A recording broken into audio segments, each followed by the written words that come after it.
Hello students, আজকে তোমাদের জন্য এবিটিএ মাধ্যমিক টেস্ট পেপার 2023-24 ফিজিক্যাল সায়েন্সের 569 পাতার 1 দাগ এবং 2 দাগের প্রশ্নের উত্তরগুলো করে দিচ্ছি। চলো দেখে নাও। প্রথমে বিভাগ ক, 1 দাগ। সঠিক উত্তরটি নির্বাচন করে পূর্ণ বাক্যে লেখো। এখানে তোমাদের 15টা এমসিকিউ করতে হচ্ছে। প্রথম কোশ্চেন, উত্তপ্ত ভূপৃষ্ঠ যে রশ্মি বিকিরণ করে সেটি হলো উত্তর হবে অবলোহিত রশ্মি।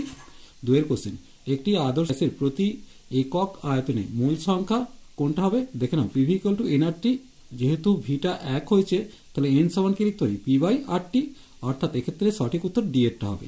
এরপর 3 কোশ্চেন দেখো, 25 ডিগ্রি সি তাপমাত্রায় ও 1 এটিএম চাপে কোনো গ্যাসের বাষ্প ঘনত্ব 24 হলে চাপ স্থির রেখে উষ্ণতা দ্বিগুণ করলে বাষ্প ঘনত্ব কত হবে, 12 হবে, অর্থাৎ এই উত্তরটা সঠিক।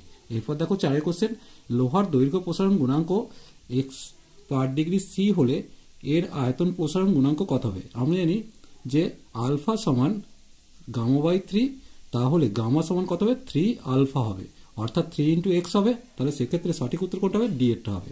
এরপর দেখো 5টা, কোনো প্রকার দর্পণে বস্তুর প্রতিবিম্ব সর্বদা খর্বাকার ও অসৎ হয়, সেক্ষেত্রে উত্তর হবে উত্তল দর্পণ, অর্থাৎ এর উত্তরটা সঠিক হবে। এরপর দেখো, দুটি আধানের মধ্যে দূরত্ব দ্বিগুণ হলে আকর্ষণ বা বিকর্ষণ বল পূর্বের কত হবে। দেখো আমরা জানি এফ সমান Q1 Q2 by R square, যেহেতু আর এর মানটা কত হচ্ছে, দ্বিগুণ হচ্ছে, তাহলে 1/4 গুণ হবে, অর্থাৎ সেক্ষেত্রে সি এর উত্তর সঠিক হবে। এরপর 7 কোশ্চেন দেখো, বর্ণালীর সৃষ্টির মূল কারণ হচ্ছে বিচ্ছুরণ, অর্থাৎ সি এর উত্তরটা সঠিক। লেন্জের সূত্র থেকে জানতে পারা যায় ও আবিষ্ট প্রবাহের অভিমুখ, অর্থাৎ সি এর উত্তরটা সঠিক। এরপর দেখো, প্রক্ষেপক হিসাবে সর্বাপেক্ষা উপযোগী হলো দ্রুতগতির নিউটন কণা, অর্থাৎ সি এর উত্তরটা সঠিক হবে। এরপর দেখো 10 কোশ্চেন, মৌলের রাসায়নিক ধর্ম যে নির্ভর করে মৌলের পারমাণবিক সংখ্যার উপর, অর্থাৎ বি এর উত্তরটা সঠিক হবে। এরপর দেখো, প্রদত্ত কোনটি জলের দ্রাব্য নয়, অবশ্যই CH3, অর্থাৎ ডি এর উত্তরটা সঠিক। তড়িৎ বিশ্লেষণ হলো এক প্রকার জারণ বিজারণ ক্রিয়া, অর্থাৎ সি এর উত্তরটা সঠিক। এরপর প্রতিস্থাপন 13 কোশ্চেন, হেবার পদ্ধতিতে অ্যামোনিয়া প্রস্তুতির সময় যে অনুঘটকটি ব্যবহৃত হয় তা হলো এফি চূর্ণ, অর্থাৎ সি এর উত্তরটা সঠিক। এরপর দেখো, জার্মান সিলভার থাকে না, সিলভার, কোশ্চেনটা বারবার রিপিট হচ্ছে। এরপর দেখো, একই সমগণীয় শ্রেণীর পরপর দুটি সমগণের মধ্যে আণবিক ভরের পার্থক্য CH2 পার্থক্য হয়। কার্বন 12, হাইড্রোজেন কত হচ্ছে 2, তাহলে 12 যুক্ত 2 মানে 14, অর্থাৎ সি এর উত্তরটা সঠিক। এরপর বিভাগ খটা আমরা দেখে নেব।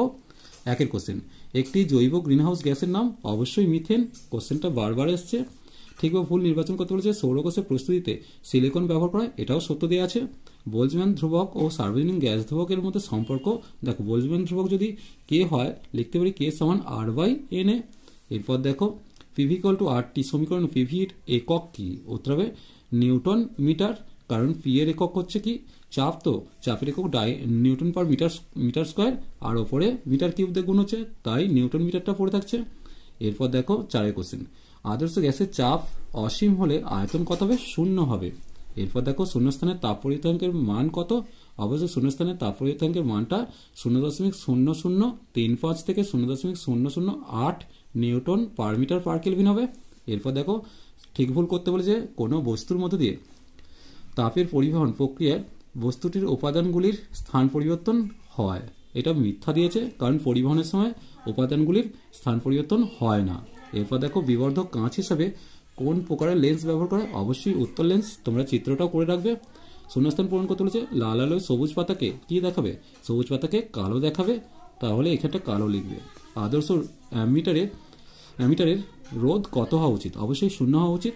ডায়নামো বৈদ্যুতিক জেনারেটরে কোন শক্তি রূপান্তরিত হয়, যান্ত্রিক শক্তি তড়িৎ শক্তিতে রূপান্তরিত হয়, যান্ত্রিক তড়িৎ শক্তিতে।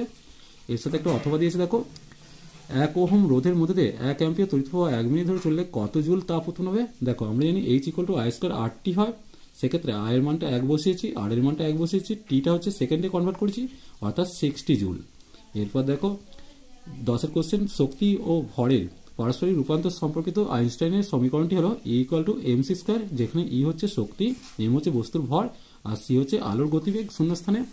এরপর দেখো একটা ম্যাচিং দিয়েছে, কলঙ্কহীন ইস্পাতে থাকে, অবশ্যই ক্রোমিয়াম হবে। এরপর দেখো, একটি বিরল মৃত্তিকা মৌল নেপচুনিয়াম, অর্থাৎ এটা 2 হলো, হিমালয় গ্রুপে ব্যবহৃত হয়। তরল অ্যামোনিয়া, এটা 3 নম্বর হলো। এরপর দেখো, ফ্লোরোস্পার হচ্ছে ক্যালসিয়াম ফ্লোরাইড, এটা 4 নম্বর হলো। এরপর দেখো 12 কোশ্চেন, পরের সারণী কোন শ্রেণীতে সকল মৌল গ্যাসীয় প্রকৃতি হয়, অবশ্যই 18 নম্বর শ্রেণী, যেটাকে আমরা নিষ্ক্রিয় গ্যাস শ্রেণী বলি অথবা নোবেল গ্যাস শ্রেণী বলি। কোন ধরনের যৌগের স্বতন্ত্র অণুর অস্তিত্ব নেই? অবশ্যই আয়নীয় বা তড়িৎযোজী যৌগে। এরপর তড়িৎ বিশ্লেষণ পদ্ধতিতে নিষ্কাশন করা হয় এমন একটি ধাতুর নাম। সোডিয়াম, পটাশিয়াম, এছাড়া অ্যালুমিনিয়ামটা হবে, যে কোনো একটা তোমরা লিখবে। দুটি গ্যাসের সমন্বয়ে গঠিত একটি কঠিন পদার্থের নাম লিখতে বলেছে। দেখে নাও, এখানে অ্যামোনিয়া এবং HCl দুটোই গ্যাস, সেক্ষেত্রে অ্যামোনিয়াম ক্লোরাইড সলিড উৎপন্ন হয়, অর্থাৎ কঠিন উৎপন্ন হচ্ছে। লোহার বিশুদ্ধতা কোন মৌলের পরিমাণের উপর নির্ভর করে? অবশ্যই কার্বনের উপর নির্ভর করে। 16 কোশ্চেন, মরিচের রাসায়নিক সংকেত। দেখো, মরিচের রাসায়নিক নাম হচ্ছে ফেরোসফেরিক অক্সাইড, সংকেতটা হচ্ছে Fe2O3.XH2O, যেখানে X হচ্ছে জলের অণুর সংখ্যা। এরপর দেখো, থার্বিন মিশ্রণ চেয়েছে। থার্বিন মিশ্রণ হচ্ছে 3 ভাগ Fe2O3 ও 1 ভাগ অ্যালুমিনিয়াম চূর্ণের মিশ্রণ। এরপর 17 কোশ্চেন, মুখ্য জৈব উপাদানটির নাম কি? উত্তর হবে অ্যাসিটিক অ্যাসিড, যেটাকে আমরা CH3COOH বলি। এরপর দেখো, N সংখ্যক কার্বন পরমাণুযুক্ত অ্যালকেনে হাইড্রোজেন পরমাণুর সংখ্যা হচ্ছে, সংকেতটা আগে দেখে নাও, CnH2n+2, অর্থাৎ এক্ষেত্রে হাইড্রোজেনের সংখ্যা হবে 2n+2। এরপর দেখো, ইথানলের সঙ্গে সোডিয়ামের বিক্রিয়ায় কি গ্যাস উৎপন্ন হয়? অবশ্যই হাইড্রোজেন গ্যাস উৎপন্ন হয়। বিক্রিয়াটা তোমরা দেখে নিতে পারো। আজ এই পর্যন্ত। নেক্সট ভিডিও নিয়ে খুব তাড়াতাড়ি হাজির হবো। ভিডিওটি ভালো লাগলে লাইক, শেয়ার, কমেন্ট করো, পারলে চ্যানেলটিকে সাবস্ক্রাইব করে নিও। চলো, টাটা, বাই বাই।